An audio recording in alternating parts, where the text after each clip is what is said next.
बिहार एक छोटा सा राज्य था। वहाँ का राजा बहुत दयालु था। मेरा असली नाम राजकुमार है, लेकिन लोग प्यार से मुझे राजा बिहार बुलाते हैं। राजा के पास दौलत बहुत थी। महल सोने चांदी से जगमगाता था। नौकर चाकर हाजिर रहते थे। पर राजा के दिल में एक टीस थी। उसे सच्चा प्यार नहीं मिला था। मैं अक्सर अपने महल की खिड़की से देखता हूँ। बाहर आम लोग हंसी खुशी जीवन बिताते हैं। उनके पास प्यार है, परिवार है। मुझे भी ऐसी ही खुशी चाहिए, एक ऐसी जीवन संगिनी जो मुझे सच्चा प्यार दे। राजा बिहार का दिल एक आस में था। उत्तर प्रदेश के एक छोटे से गांव में सुमन रहती थी। सुमन बहुत सुंदर थी। उसकी सुंदरता परवान चढ़ती थी उसके नृत्य और संगीत से। जब भी मैं गाती हूँ लोग मंत्रमुग्ध हो जाते हैं। जब मैं नाचती हूँ तो ऐसा लगता जैसे कोई अप्सरा धरती पर उतर आई हो। सुमन का दिल भी सच्चे प्यार की तलाश में था। वह चाहती थी कि कोई उसे समझे, उसकी कला की कद्र करे।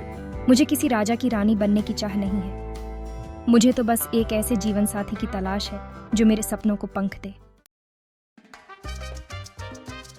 एक दिन राजा बिहार अपने राज्य के बाहर घूमने निकले। वह एक मेले में पहुंचे। मेले में रौनक थी। लोग नाच रहे थे, गा रहे थे। तभी राजा की नजर एक मंच पर पड़ी। मंच पर सुमन नाच रही थी। सुमन के नृत्य को देखकर मैं मंत्रमुग्ध हो गया। मुझे अपनी आंखों पर यकीन नहीं हो रहा था। मैंने पहली बार इतनी सुंदर और प्रतिभाशाली स्त्री को देखा था।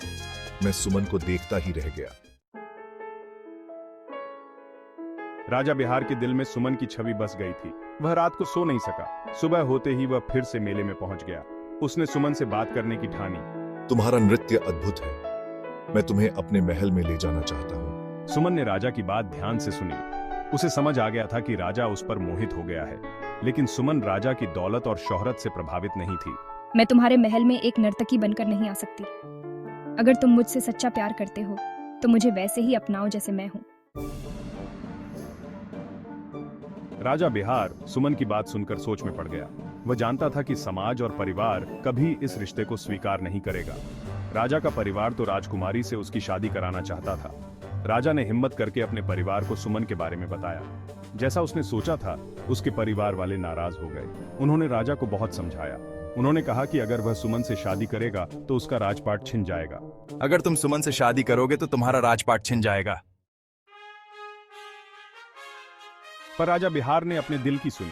उसने ठान लिया था कि वह सुमन से ही शादी करेगा। उसे समाज और परिवार की परवाह नहीं थी। वह सुमन से सच्चा प्यार करता था। आखिरकार राजा बिहार और सुमन की शादी हो गई। उनकी शादी ने यह साबित कर दिया कि सच्चा प्यार हर बाधा को पार कर सकता है।